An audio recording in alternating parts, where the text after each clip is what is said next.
Okay, Theo. It's another time for Theo TV. Yeah, Theo TV. So what are you up to? Well, I'm waiting for the medic. Are we back to the medic thing again? Yeah, why? Well, you keep talking about this medic who was part of your entourage of fighting Schnookums. Shh. Don't say her name so loud. Sorry. Schnookums. Yeah, the cat. Yeah. But there is no medic. There is a medic. Okay, fine. So, you're waiting for the medic. Well, kind of waiting. What's kind of waiting? Well, we had a little disagreement, so we don't like see each other very much. What was your disagreement over? Well, he said since he's the medic, he's the most important job because he helps fix dinosaurs and children. Okay, that's what the medic says. Okay. And I said that my job was most important because I'm the leader and I'm in charge and I'm supposed to protect us from Schnookums. Well, that's a very important job. Yeah, so I told him my job was the most important, just like yours. Just like my job? Yeah, like you're the pastor and stuff, and so you're like the most powerful. You have all the power. You're the most important job. No, I'm not the most powerful. Well, you're the most important. No, I'm not the most important. But aren't you in charge of like all the kids and the young families and visitors and everything else? I'm in charge to make sure that those people are taken care of, and yeah. Well, that's really important. Well, I'd like to think it is very important. Yes. But that's more important than like a Sunday school teacher. No. Explain. Well, just because it's a different job doesn't mean it's not important. All the jobs in the church are important. We all have a job that God calls us to do, and they are equally important. And if we don't do whatever job it is that God called us to, it doesn't get done, and bad things will happen. So, like, you're not the most important. No, I'm not the most important. I'm confused. Well, you know what? Why don't we go see Mr. Flannel? There is a story in the Bible because the early church had to deal with the same problem. They did? Yeah, they did. And it's recorded for us in the book of Acts, and we can talk about when the disciples had to deal with a problem and thinking that people or jobs were more important than others. You want to go see Mr. Flannel? Yeah, let's go see Mr. Flannel. All right, let's go. Wait a minute. What? I just realized something. What did you realize? Well, I left the toilet paper around here. Yes, I see. You got toilet paper. I thought you, packed it all up. Well, most of it. So why do you have this toilet paper? Well, it's the medic who's going to use it to bind the leg of Bob. Oh, is his leg hurt? Kind of. We're just kind of pretending. Okay, all right, pretending. Okay. So he's going to use the toilet paper to mend Bob. This medic Yeah. is going to put this on Bob while we're gone. Yeah, that's why I'm not bringing Bob. But you always take Bob. I know, but he's got to stay behind for the medic. Okay, so is that what you just realized, that you have to leave Bob? No. All right, well, what is it that you just remembered? Well, I have 2 rolls of toilet paper. Yeah? I only need 1. Yeah? Oh. We can go now. It's pretty Larry. Oh, thanks, Theo.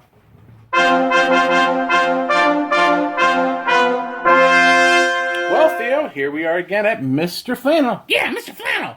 Ooh, Mr. Flannel's still looking spiffy. Yep, still looking spiffy there with the nature there, and even got a nice cloud up here. Looking good. Looking good. Does it ever rain on the flannel graph? No, I don't know that I have a clouds and stuff for rain. I'll have to check into that.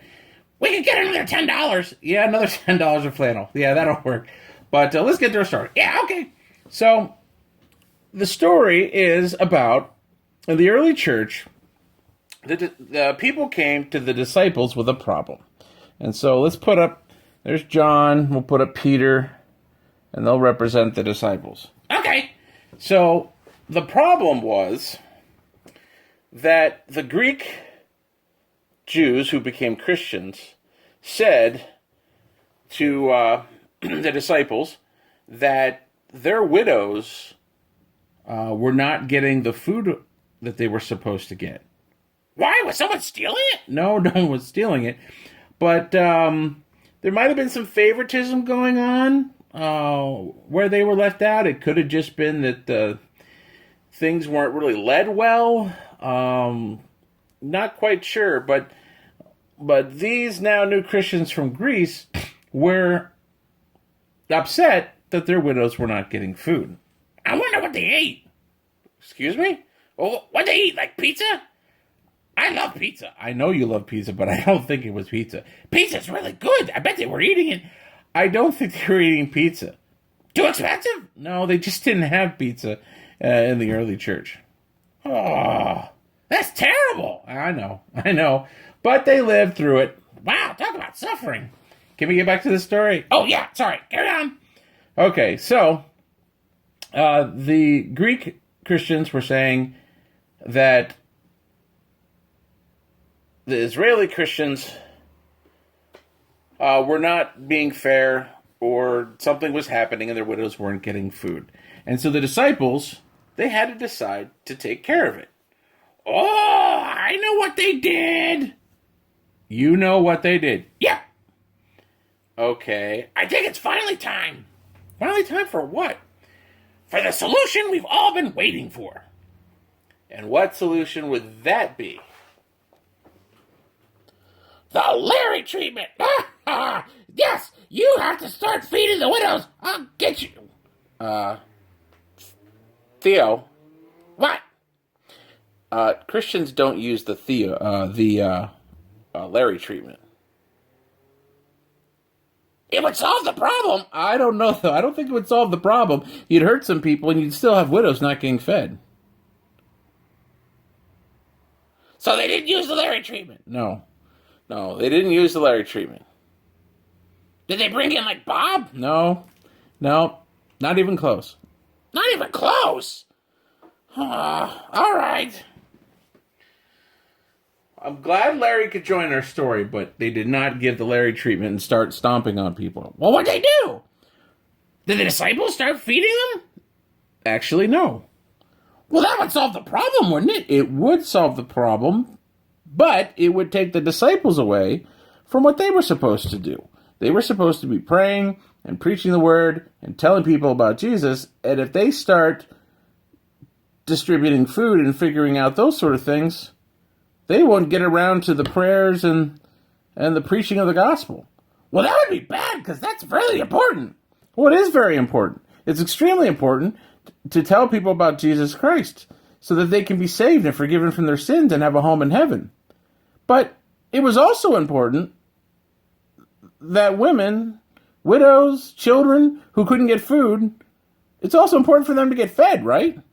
Oh, yeah, you die without food, especially pizza.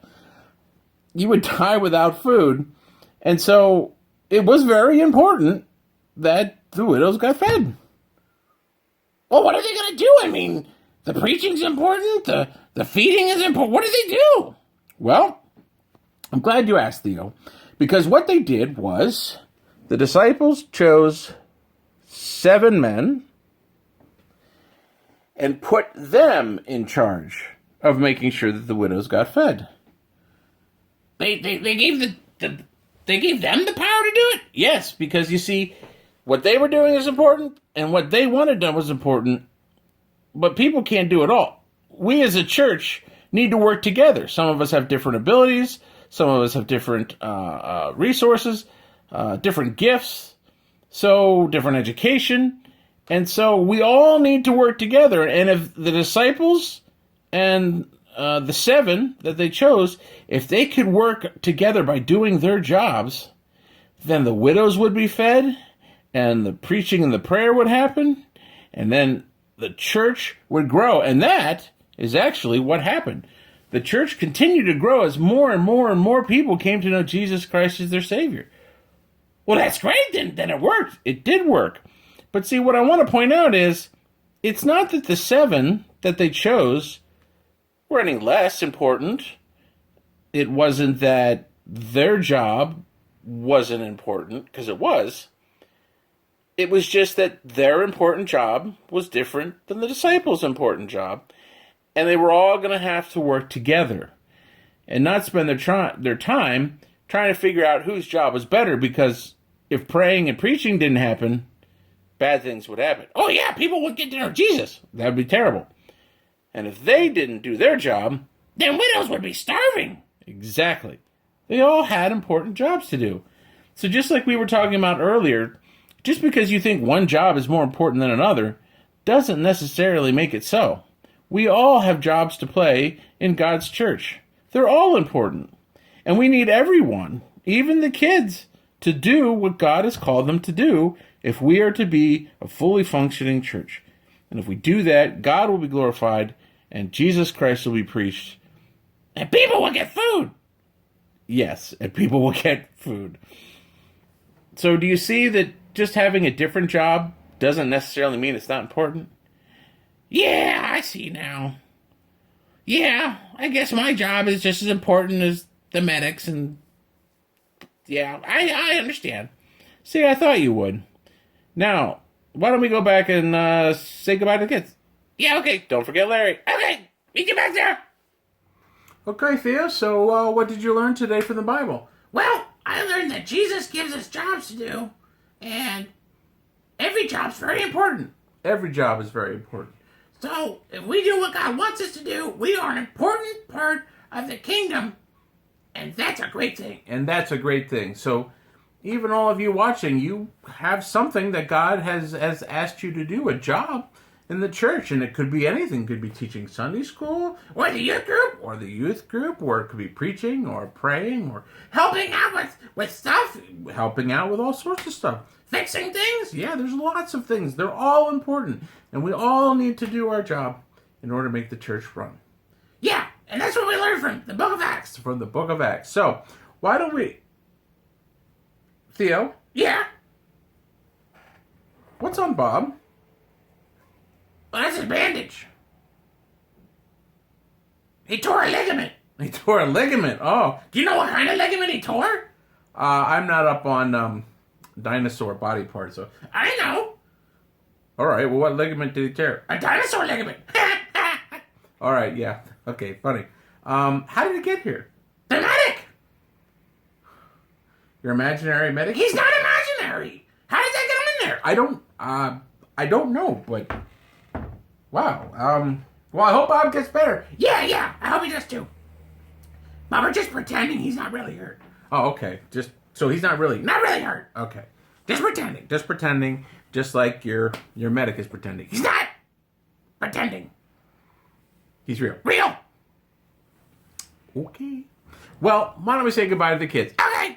Get my glasses. All right. Are they on? Kind of. All right. There we go.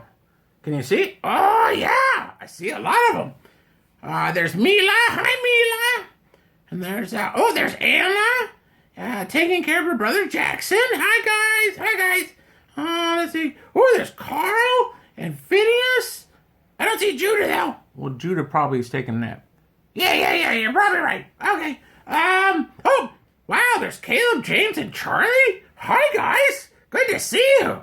Good to see all the kids, isn't it? Yeah. Well, hopefully they're learning about the Bible and learning to have a good relationship with Jesus Christ through all this. I hope so. And, well, that's what we're praying for you. Yeah, that's what we're praying for. So, keep watching. But until next time, Theo loves you. Pastor Justin loves you more. But Jesus Christ loves you the most. The most. Bye, kids. Bye-bye.